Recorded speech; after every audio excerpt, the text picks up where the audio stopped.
Welcome to the Purple Elephant Show. I am your host, KC Phoenix, and this is the second episode.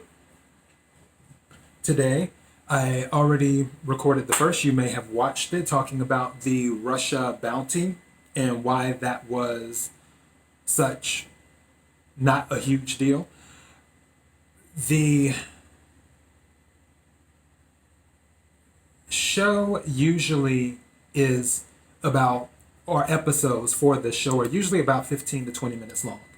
It is a strong possibility this episode may be close to an hour long. I will try to run through this information as quickly as I can, but still cover it in a way for people to digest enough of the information, because there is a lot of information here. Let me get the housekeeping out the way.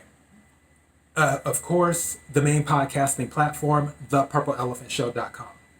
You can go there, listen to all of the podcasts that I've done, plus the exclusive podcast only episodes.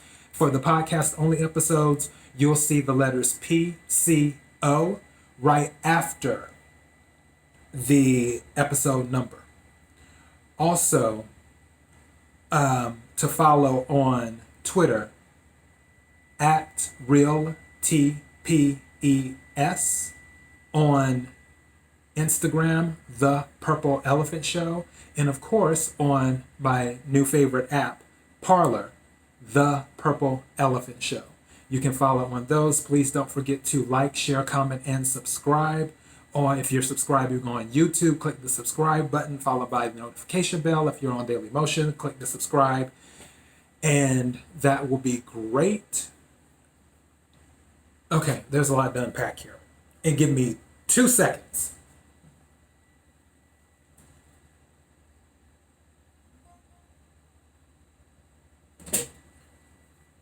All right, I'm back. I had to turn my other phone off because I forgot it was on. Okay. If you notice the episode, you notice that it said, "Dear media, you, capital letters, are the reason polls about Trump will never be accurate." The reason I'm doing this episode is because I want to talk about how the media has covered this administration wrong, where either they've just put out inaccurate information or they have withheld information. I'll give you an example. One thing I learned with HBCUs, for those who don't know what HBCUs are historically black colleges and universities. I already knew that President Trump had funded HBCUs, because with the HBCUs, and I believe I mentioned this in one of my previous episodes, if I'm not mistaken, I forgot which one, but you can go through, and I think it's on episode 25. I'm looking at my laptop. I think it's that one, Dear Black Lives Matter, Stop Letting Antifa Hijack Your Platform. I believe it was that one. With the university, with the HBCUs, they have to come back, or had to come back, every single year to renew their funding. And the way that it happened is with President Trump, every year they were coming to the White House and they would do the photo op and everything else, and they would talk.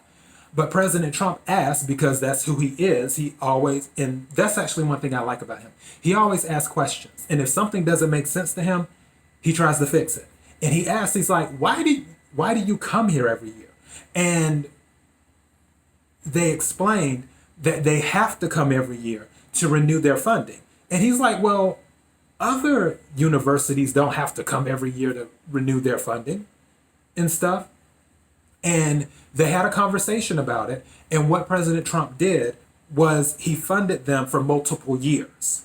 So they wouldn't have to come back every year. And he told them, hey, I'm going to miss seeing you guys, but it's not right that you have to come back every year just to renew your funding. I already knew about that. What I didn't know is that with the HBCUs, faith-based HBCUs were not eligible for funding. And I found this out watching Angela Stanton King. During the previous administration, with the other president, the black one, faith-based HBCUs were banned from receiving funding. Under this administration, with the quote-unquote racist, he removed the ban and funded and allowed funding for faith-based HBCUs. But you haven't heard that in the media. So, and that's just an example of them not hiding information, not putting it out there. Or if they put it out there, it'll be out there for 2 seconds, then they'll pull it back. So that's just an example. The other thing is that when you say that, oh, that was a good idea that the president's administration did, even if you are not a supporter of his, even if you're not a supporter, even if you don't support the administration, if you say, oh, well, that was a good idea. Wow, the First Step Act, that's really amazing. Thousands of black people coming home, that's awesome. Why are you supporting him? You must be a Nazi. Wait, what?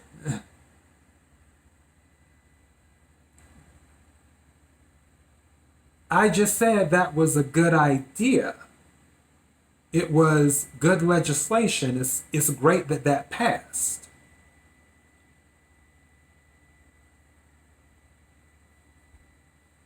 Right to try, off the top of my head. Because I do a lot of things. This is actually the first time I have my laptop in front of me, but some of these things, I'm not looking at that. The stuff on the media, I had to have the laptop because we'll go into that in a minute. But right to try, that's an amazing thing.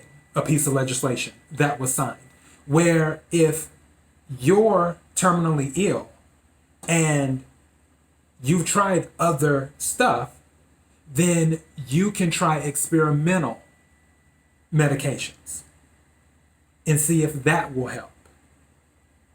Because before, you weren't allowed to try experimental medications. But again, the president that we have is a very common sense person. And it's obvious, if somebody is terminally ill, they're going to die anyway. So why not give them the opportunity to see if something experimental will work? Because the worst that could happen is they could die, but that was going to happen anyway. So right to try was an amazing piece of legislation that made it through. But if somebody who doesn't support the administration, doesn't like the president, because there are people out there like that don't like him, don't support the administration, but they're still somewhat fair, and they're like, oh, well, that was actually pretty good. If that person says that out loud, due to the toxicity that the media has put into the air and injected into the environment to make it so toxic, everything's so toxic, then the person who gives the compliment on something that is really, really good, they're automatically, I guess, quote unquote, canceled or labeled a racist or labeled something negative. One thing that they still don't give the president credit for are the opportunity zones. I think that's a really huge thing. Not because necessarily of what the opportunity zones do, but the story behind the opportunity zones. And I've talked about this before. And see, we're already at 10 minutes. I already told you this is going to be a long one. With the opportunity zones, the reason it's such a big deal, you keep calling this president a racist and a xenophobe and this and that and a Nazi. This president didn't come up with the idea for opportunity zones. That was not his idea. That's what, again, that's what makes it so amazing. The idea came from a black senator from South Carolina, Tim Scott. In the world of politics, people love to curve people, brush them off. It's like, oh yeah, we'll get to that. And then when the time comes around, oh, well, we tried, we just couldn't do it. When Senator Scott brought that to the president's attention about opportunity zones, the president didn't know what they were. Senator Scott explained it. And he's like, yeah, let's go ahead and get it in the legislation. And President Trump lobbied for Senator Scott because there were still some people on the fence. And President Trump got on the phone and lobbied for a black senator and added in the idea from a black senator. It wasn't, well, Tim, I tried to do this and we just couldn't. We'll do it next time. We'll get it next time on some other legislation. It wasn't that. President Trump fought to get the opportunity zones to build up urban neighborhoods, distressed areas, because once they're built up, obviously that would bring jobs in. Two, distressed areas, usually in minority communities. But the media doesn't give enough credit for that. And the list goes on and on. The whole Russia hoax, because that's what it is. Anybody who has followed the true facts of what has happened with this whole thing of Russia collusion, even though legally collusion is not a crime, it's conspiracy. It just amazes me how many people bought into that narrative because of the media, that they actually believe that the president of the United States is in cahoots with the president of Russia. And it goes back to this toxic environment, the toxicity in the environment that has been created by the media. And then when polls are done, because of this toxicity in the environment right now created by the media, when polls are done, people just don't want to be bothered. People are worrying about their jobs, they're worrying about their family, they're worrying about their quote unquote friends, because some people, if they find out that you happen to support the president, they're like, oh no, I can't be friends with you anymore. Which, if you have a friend like that, they weren't your friend in the first place. Because, one, they clearly don't believe in someone's right to vote for who they want to vote for. That's a problem within itself. I have friends and associates who support other candidates. I don't care who they vote for. I don't like Bernie Sanders. But if somebody wants to vote for Bernie Sanders that I'm friends with or an associate of mine, I don't care. Go ahead and vote for him. That's your vote. I look at your vote as a wasted vote, but that's still your vote. Go ahead and vote for him. I don't care. I'm not going to disown you. I'm not going to ban you. I'm not going to cancel you. I'm not going to do any of that stuff. Because it's your right to support and vote for who you want to vote for. But due to the toxicity that's been created by the media, that everything is get Trump, get Trump, get Trump, get Trump. Every day they wake up, it's like what was that? Oh gosh, what was not Looney Tunes, or I think it was Tiny Toons or whatever, Pinky and the Brain. And every single day they wake up and like, what are you gonna do, Brain?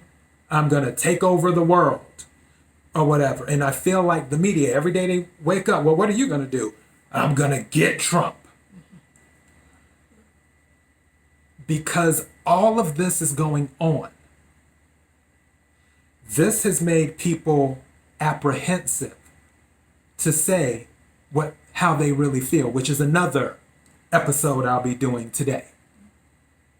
When it comes to that, it's made people fearful.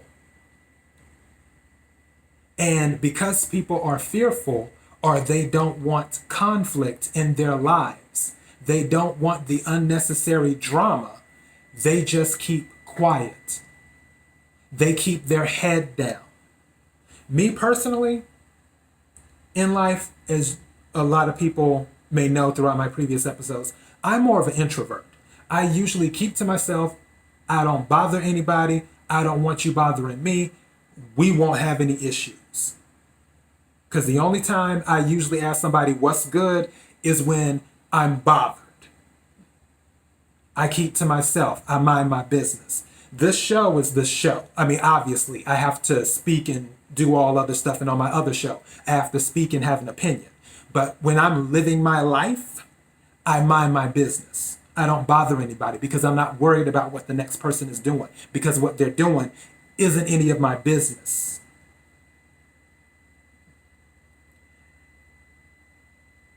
Now, with people keeping their head down, not looking for drama, not looking for conflict or anything like that, when someone approaches them and says, hey, well, who are you voting for?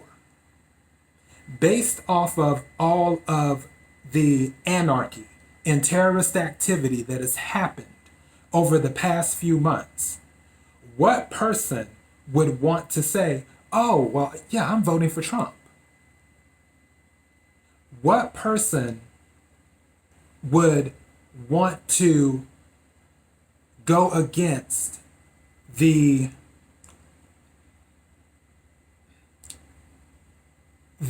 narrative of the media?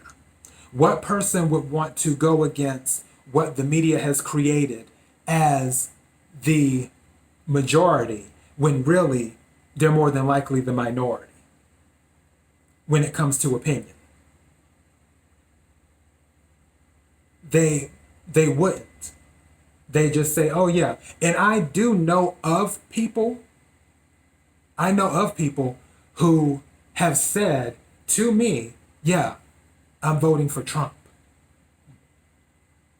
But they say out loud, oh, I'm voting Democrat. We got to get Trump out of office. I know of people like that. Because they're afraid of what others may think of them because of the toxic environment that the media has created. The reason the environment is toxic is because the media misreports things. They hide things. And I'm not just talking about on a racial level. Race is just the flavor of the few months right now during this part of 2020. That energy wasn't around. Obviously, they throw it out here and there to try and keep the narrative going that the president is this hardcore racist, even though it's strange to me that he's a Nazi, even though it's strange to me that he was the one who deported an actual Nazi that had been here for decades, had been here during President Obama's administration. He was in New York, if I'm not mistaken. During this administration, his ass got deported. So if the president was any type of sympathizer with that, wouldn't he have done something to stop the deportation or made some excuse or stuff got lost in the paperwork? Because clearly the previous administration didn't have any plans of deporting the Nazi, but this administration did. And there are other instances where it just makes you raise an eyebrow. But what I want to do is just mention a few things that the media got wrong. And like I said, the things that I mention are not necessarily going to be associated with race. I'm just talking about in general, things that were said just to make the president look bad, or just to make you think that he is racist or that he's incompetent or that he doesn't know anything. I want to cover that. And this stuff is just the tip of the iceberg. Before I go into that, I want to get the main big thing out of the way that I always hear. And usually when someone says this lets me know how closely they follow politics. Once this comes out of their mouth, the first thing that goes through my head, well, first thing is I'm rolling my eyes in my head, if not literally rolling my eyes. And I know that the person is already someone who's misinformed. They don't follow things close enough. They don't always have that critical thinking that's needed to break down and analyze something. When they say, oh, well, the president said there were fine people on both sides. Context is everything. The media took that fine people on both sides comment and ran with it. And it has stuck. So, yay! Congratulations to the media. You did your job. You did your job. Which your job is to run attacks for the Democrat Party. Mostly. Because 80% of you are Democrats anyway. Those are, that's the truth. Now, what President Trump had said when he was going back and forth with the media that day, he had said, excuse me, they didn't put themselves down as neo-Nazis when he was talking about the people. And you had some very bad people in the group, but you also had people that were very fine people on both sides. You had people in the group, and then the reporter was trying to say something, and President Trump does this little excuse me thing. He's like, excuse me. I saw the same pictures you did. You had people in that group that were there to protest the taking down of, to them, a very, very important statue and the renaming of the park from Robert E. Lee to another name. After another question was asked, and I'm reading from Real Clear Politics on this. After another question was asked during that same press conference, President Trump has said, I'm not talking, and this is in quotes, I'm not talking about the neo-Nazis and white nationalists because they should be condemned totally. I quote during that same press conference of very fine people, because they're like, oh, well, very fine people, he must like Nazis and white supremacists. He was talking about white supremacists and Nazis. No, during that same press conference, President Trump had broke it down further, in quotes, I'm not talking about the neo-Nazis and white nationalists because they should be condemned totally. He condemned them. It amazes me how people pull from that. Let me edit that. It amazes me how misinformed people pull from that, but then they bypass Robert Byrd, who was a senator in the Democrat Party who was in the KKK and was friends with Hillary Clinton and Joe Biden. It amazes me how they just bypass all that.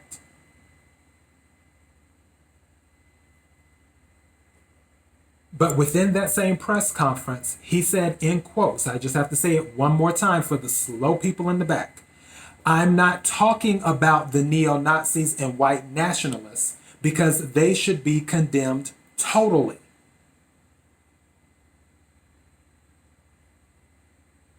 So that very fine people thing, it was something that was taken out of context on purpose, intentionally, by the press because they want to run the racist narrative. Now, that's one of the big things I had to get out the way. As for media mistakes, what I did was I went to DuckDuckGo.com, which is a search engine. And because I trust, when I'm looking for certain things, I trust their algorithm more than I trust you know who. And I happened to stumble upon Cheryl Atkinson. And Cheryl Atkinson has Media Mistakes in the Trump Era, the definitive list. Now, mind you, this definitive list, which she has like 130, I think we're at 137 on her list, give or take. Let me take a look here. We're at 137. On this list, the 137 that she has compiled over the years are more like the greatest hits. This isn't every single retraction, correction, something that was a flat out lie or taken out of context thing or hidden information that's been done by the media as a whole. There's no way I can only imagine it be larger than a full set of encyclopedias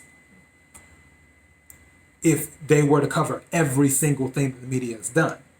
I'm not going to cover all 137 because we'd be here all day. But as I said, this episode would be a long episode. We're already at 26 minutes. I just want to cover certain ones that jumped out at me on here. So, number 6, January 20th, 2017. CNN claimed Nancy Sinatra was not happy at her father's song being used at Trump's inauguration. Sinatra responded, "That's not true. I never said that. Why do you lie, CNN? Actually, I'm wishing him the best." That came directly from Nancy Sinatra. That was a mistake. Actually, it was a lie. Not a mistake, it was a lie. All right. Here's another one. Number 7, January 20th, 2017. Zeke Miller of Time reported that President Trump had removed, oh yeah, I remember that scandal, that President Trump had removed the bust statue of civil rights leader Martin Luther King Jr. from the Oval Office. The news went viral. It was false. Got to keep that racist narrative going. And Zeke Miller, of course, tweeted later at 8:14 p.m. on January 20th, 2017, correction, the MLK bust is still in the Oval Office. It was obscured by an agent at the door. In other words, he didn't see it. He wanted to hang on to the racist narrative and tweet out that it had been removed to stir up that racial nonsense, for lack of a better term right now. There's another word I can throw out there, but we won't go there. Okay, number 15. What do we have here? ProPublica's Raymond Bonner reported CIA official Gina Haspel, who's the director of the CIA, Trump's latter pick for CIA director, was in charge of a secret CIA prison where Islamic extremist terrorist Abu Zabada was waterboarded 83 times in 1 month, and that she mocked the prisoner's suffering. More than a year later, ProPublica retracted the claim, stating that neither of these assertions is correct. Haspel did not take charge of the base until after the interrogation of Zabada had ended. And they put out a correction.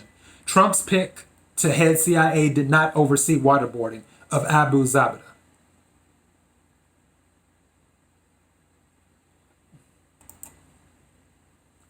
All right, let's go down to another one. Woo, this is a beauty.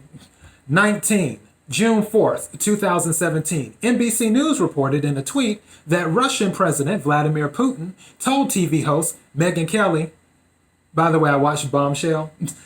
It was very entertaining. it was entertaining, to say the least. All right, let me start over. June 4th, 2017, NBC News reported in a tweet that Russian President Vladimir Putin told TV host Megyn Kelly that he had compromising information about Trump. Actually, Putin said the opposite, that he did not have compromising information about Trump. NBC News printed a correction on June 4th at 7:08 p.m. Correction: Putin denies compromising information about President Trump, calls it nonsense. You think? Number 20, June 6, 2017. CNN's Gloria Borja, Eric Littblau, Jake Tapper, and Brian Rockus, and ABC's Justin Fischel and Jonathan Karl report that Comey was going to refute Donald Trump's claim that Comey told Trump 3 times he was not under investigation. Instead, Comey did the opposite and confirmed Trump's claim. Imagine that. And that was originally reported by CNN and ABC.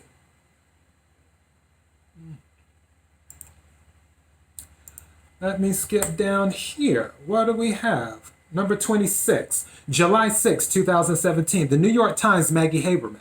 CNN and numerous outlets had long reported as if, in fact, the Hillary Clinton claim that a total of 17 American intelligence agencies concluded that Russia orchestrated election year attacks to help get Trump elected. Only 3 or 4 agencies, not 17, had officially done so. How many times did people keep on saying, well, all 17 agencies said? No, they didn't. Only 3 or 4. Some of the agencies didn't agree with each other on whether it was done or not. And if you knew the story about the server, because for those who are the misinformed group, they don't know that when it comes to the server and the DNC said their server had been hacked, the FBI asked to see the server. The DNC said, no, you can't see our server. Now, I didn't know that you could say no to the FBI, the Federal Bureau of Investigation, but I learned something new where I don't see any wood, but somebody knock on wood for me. If I should ever find myself in an issue with FBI, hopefully not, somebody's knocking on wood right now for me, I'll be sure to tell them if they want access to something, they can't have it. It'll be amazing to see how that plays out. Which is why they sent the server to CrowdStrike. CrowdStrike? What's CrowdStrike? It's a third-party company. Well, where's CrowdStrike? What are they affiliated with? I don't know. There's this country. What's that? Ukraine. Go figure. What's going on with Ukraine? That's a whole nother episode for a whole nother day. But again, the misinformed don't know about it. The people who are informed do know. Now, where was I? Number 27, August 31st, 2017, NBC News reported that a Trump official's notes about a meeting with a Russian lawyer included the word donation, as if there were discussions about suspicious campaign contributions. NBC later corrected the report to reflect that the word donation didn't appear, but still claimed the word donor did. Later, Politico reported that the word donor wasn't in the notes either. Got to keep that narrative going. Number 30, CNN edited excerpts. This was by CNN's Daniel Shane. Edited excerpts from a Trump event to make it seem as though Trump didn't realize Japan builds cars in the United States. However, Trump's entire statement made clear he does. Trying to keep that narrative of making the president look incompetent. He doesn't know that Japan builds cars in the United States of America. Let's edit this and change this and remove this and add this and take away this. Let's take it all out of context. Got to keep the narrative going.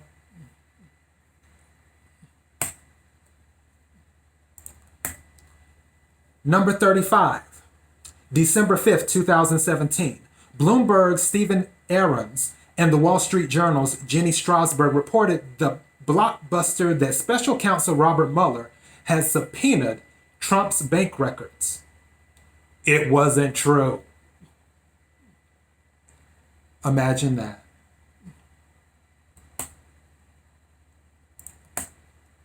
Number 39. AP's Lori Kelman and Jonathan Drew reported that a new report showed trust in the media had fallen during the Trump presidency, as if it was President Trump's fault. But the report that the AP cited was actually over a year old and was conducted while Obama was president. Imagine that.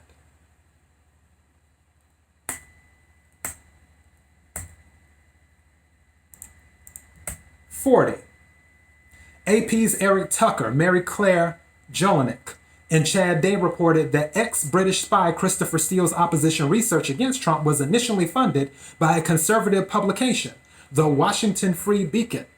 AP corrected his story because Steele only came on the project after Democrats began funding it.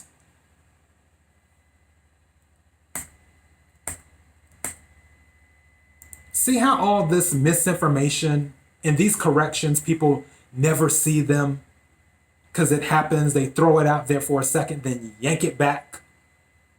But once the misinformation is out, and then it's in people's brains, and it pushes a certain narrative and makes things toxic. So toxic that the individuals who support or agree with certain things about the person they're trying to run the negative narrative against decide to keep their mouths shut during polling time. But I digress. Number 47, May 7, 2018, CNBC's Kevin Bruniger, I believe I pronounced that right, but honestly, I don't care if I did, reported that Trump's personal lawyer Cohen paid $1 million in fines related to unauthorized cars in his taxi business, had been barred from managing taxi medallions, had transferred $60 million offshore to avoid paying debts, and is awaiting trial on charges of failing to pay millions in taxes. A later correction stated that none of that was true.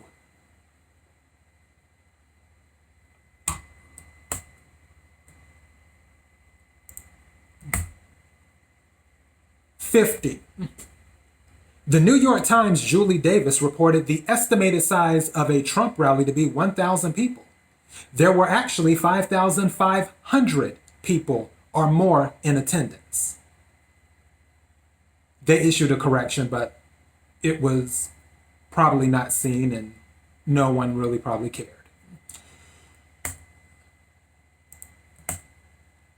Number 52. Oh, I remember this one. I remember it like it was yesterday. Number 52, June 21st, 2018. Time magazine and others used the photo of a crying Honduran child to illustrate a supposed Trump administration policy separating illegal immigrant parents and children. The child's father later reported that agents had never separated her from her mother. The mother had taken her to the U.S. without his knowledge and separated herself from her other children, whom she left behind.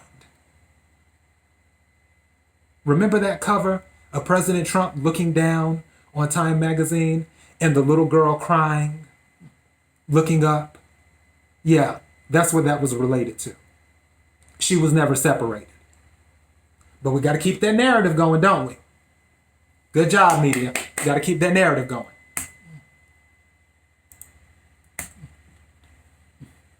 Number 53, June 22nd, 2018. MSNBC personality mistakenly stated that Trump had banned the Red Cross from visiting children separated from illegal immigrant parents. On, let's see if we have a date here. It looks like June 22nd, the American Red Cross tweeted, "This is not true. We are sorry if our statement led you to this conclusion. We've had discussions with federal officials to see if there is a way we can help. but no one is banning, and they put in quotations, no one is banning us from anything. And if there is a role for the Red Cross to play, we will. Oh, I remember this one. Number 54, June 28th. Damn! It's like back to back to back to back to back. And mind you, these are just the greatest hits. People are wondering why the environment is so toxic right now, why the polls will never be right. These are just the greatest hits. This isn't everything that the media has screwed up on and continues to screw up on. Number 54, June 28th, 2018. After a newsroom shooting, a newspaper reporter falsely tweeted that the shooter dropped his Trump Make America Great Again hat on the newsroom floor before opening fire. Yeah, that one true.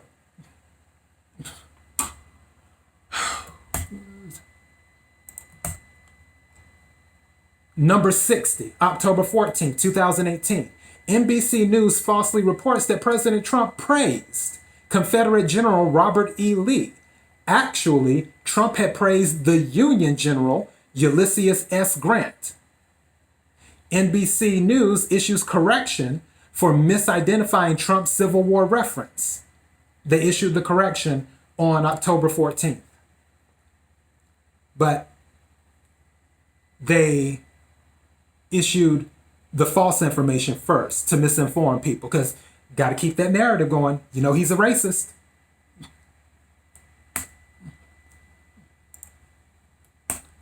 Let's see what we got here. And I'm almost done. Number 68, January 22nd, 2019. The New York Times and Washington Post are among the publications that issue corrections after falsely reporting that an anti-Trump activist had served in the Vietnam War. Imagine that. Remember the kid that everyone hated? He was probably the most hated person in the world at the time, Nicholas Sandmann, the kid wearing the hat. The Native American walks up to him, which we figure out after the fact. Mind you, the little clip made it seem as if Nick Sandmann was the aggressor, but it turned out to be the other way around. He was just standing there, and everybody on Twitter and then the rest of the world got riled up and just destroyed that kid's life because the media didn't do their due diligence, which is why he is very rich now, because I know that some news organizations have settled with Sandmann and other news organizations are still in the process of being sued and settling with Sandmann. But regardless of whether he gets hundreds of millions of dollars or not, he can't get his reputation back, because we will still have misinformed people that believe what was originally put out. Just like what was originally put out was that this person, this Native American, served in the Vietnam War, and he didn't.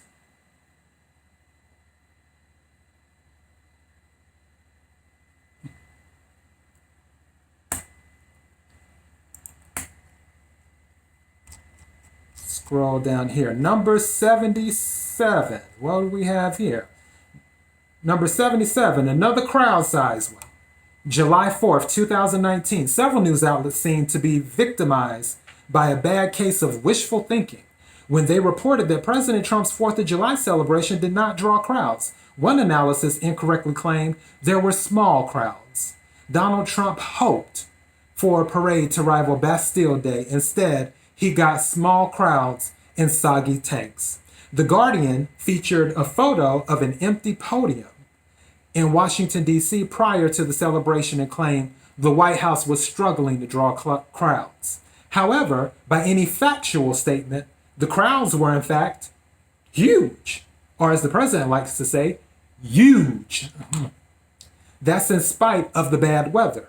If you look at the photos, if anybody's familiar with the Washington Monument, the crowds went all the way from the stage all the way back to the Washington Monument in bad weather. So that lets you know that they were trying to push another narrative. Oh, he's not that popular. Nobody likes him.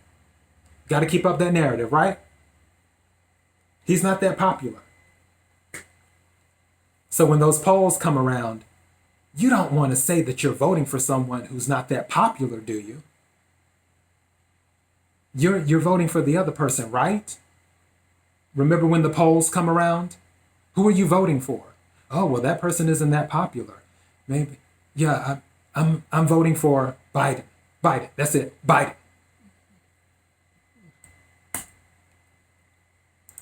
Right, scroll down. Number 83. MSNBC's Lawrence O'Donnell. Oh, whew. There's a lot I could say. I'll save that for another day. Lawrence O'Donnell apologizes for and retracts anonymous, unverified claims stating that Trump had loans with Russian co-signers. At last view, it appeared that far more people had seen or remarked on the initial information than the apology. The now deleted original tweet by O'Donnell stated, "A source close to Deutsche Bank says," or as some people say, Deutsche Bank, but I say Deutsch. A source close to Deutsche Bank says, Trump's tax returns show he pays very little income tax and, more importantly, that his loans have Russian co-signers. If true, that explains every kind word Trump has ever said about Russia and Putin. Of course, Lawrence O'Donnell, incompetent as he is, issued a retraction.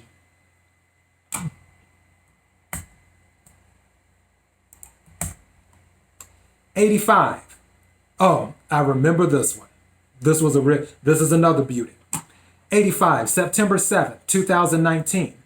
CNN and nearly every major media outlet criticized President Trump for tweeting that Alabama would likely be impacted by Hurricane Dorian. They claimed that was never the case. Because you have to keep pushing that narrative that President Trump's a complete idiot. So got to push the narrative. However, Trump was correct that multiple official hurricane advisories had put Alabama in the projected impacted area.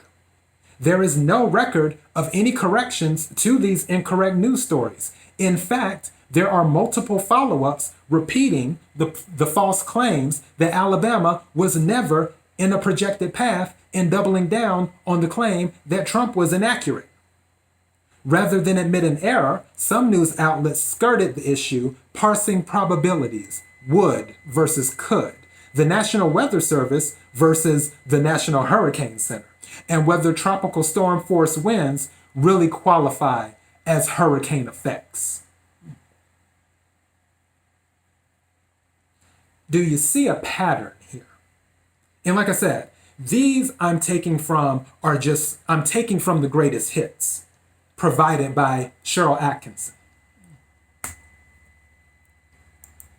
which she's a saint for putting all this together. '89, July 29, 2019. Vox.com's Aaron Rupert tweeted that Trump suggested he was a 9/11 first responder. In fact, Trump stated the opposite. I quote, "I'm not considering myself as a first responder." So during that whole speech that President Trump was giving,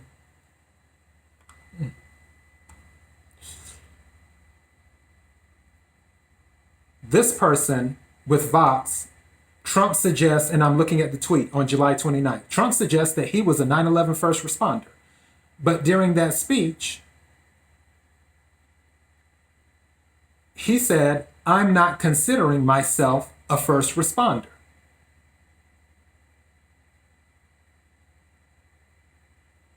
Make it make sense.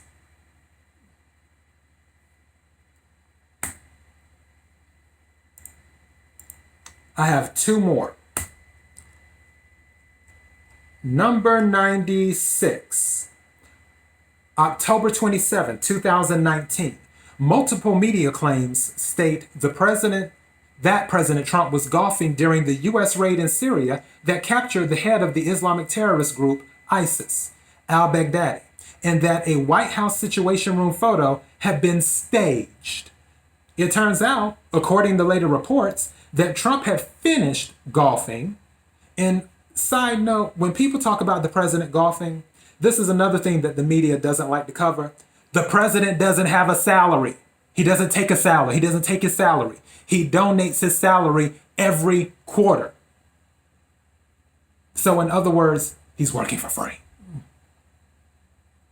So if he wants to golf a few days, now did he say that he wasn't going to golf when he went into the White House? Yes, he did say that on the campaign trail. He did say this because I remember him saying it, which it was hilarious.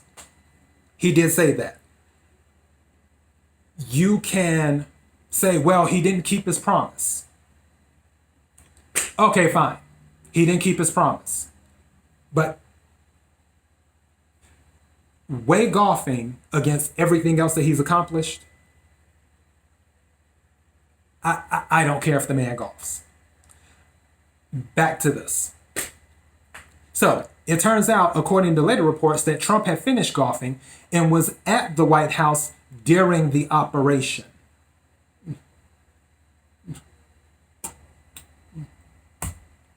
Now, the final one, which was 136, and I'm scrolling down here. And as I said, I just picked a few of these out that stood out to me. 136. Oh, this was the recent one. July 12th, 2020. USA Today used the fact check to connect a Trump campaign t-shirt design using an eagle to a Nazi eagle. The newspaper later clarifies its article to note that the eagle is a longtime U.S. symbol too. And for those who don't know, Nancy Pelosi has a similar eagle that she wears. So I don't know if you would necessarily call it a brooch, a pin, or whatever, because I think of brooches being heavy round things. But the pin that she wears on her jacket is an eagle on a staff, I believe. And with the USA Today's clarification or update, the rating on this article has been changed to inconclusive. It was updated to reflect further reporting and analysis. No, it was updated to reflect that that they were trying to do the usual narrative. And that is what I'm talking about. I'm talking about narrative. And as I said before, I just took a few of these. I think it was about 23, 24 of these from 137. And these 137 that Cheryl Atkinson, which her name is SHARYLATTKISSON.com is her website. From CherylAtkinson.com, from the website, these 137 are just the greatest hits.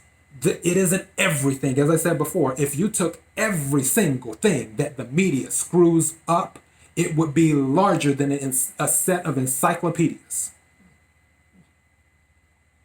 But because they have put all this misinformation out, or withheld information, or taken things out of context, or pushed narratives, because journalism is no longer journalism.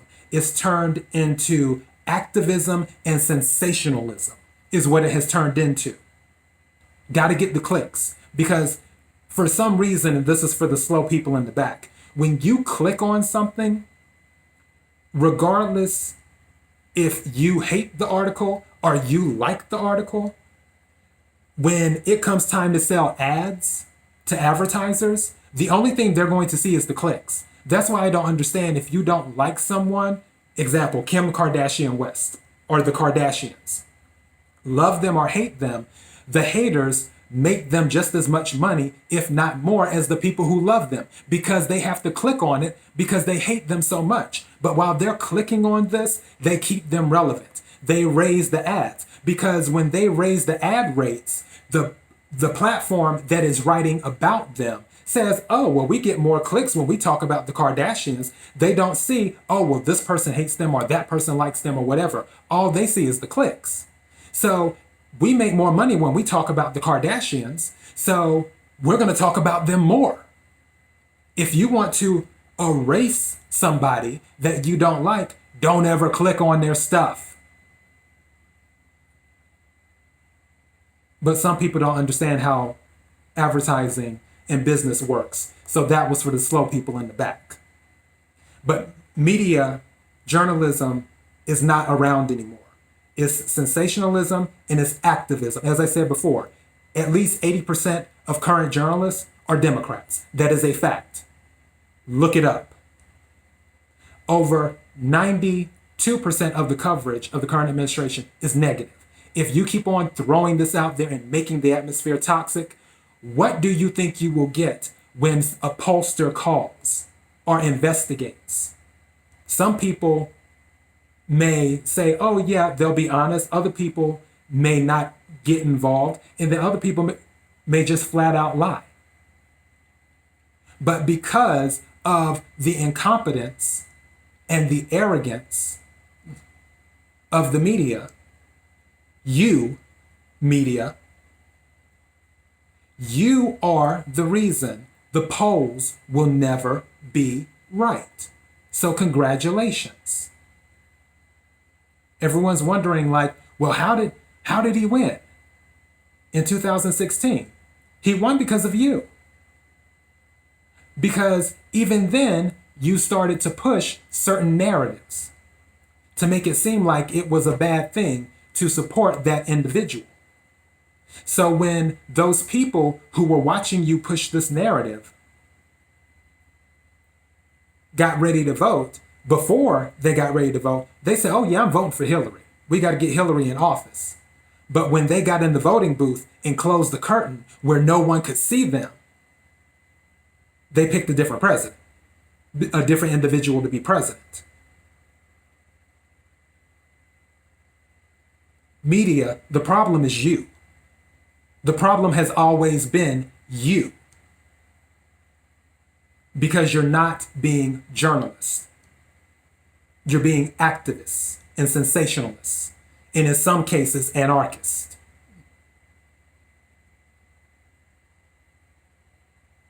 And that's all I have. This episode was an hour long. I didn't want it to be that so long. I was trying to go for 40 minutes, but it is what it is. Anyway, please don't forget to like, share, comment, and subscribe. I appreciate it. Shout out again to Cheryl Atkinson. You are a national treasure for putting the greatest hits. As I said, I keep on wanting to emphasize this. This 137 is nowhere near all the misinformation that has been put out by the media. And people don't have time or where it's not their job, like me or a Tim Pool or, Tucker Carlson or Laura Ingraham or whoever, where it's their job to research stuff and look at political stuff for hours and hours and hours at a time. They don't have time. They're living their lives. So when they get misinformation, they're just going to take it and then they're like, oh, well, okay. They don't have time for that. But again, media, you're the problem. You're the reason. Please don't forget to like, comment, share, and subscribe. You can click the subscribe button on YouTube, followed by the notification bell. On Daily Motion, you can click the subscribe button. Follow on Parler, my new favorite app, The Purple Elephant Show. Instagram, The Purple Elephant Show. Twitter, @RealTPES. And the main podcasting website with podcast-only exclusive episodes as well as the other podcasting episodes, thepurpleelephantshow.com. I thank you if you were able to sit through all of this. I appreciate you more than you know. Be blessed.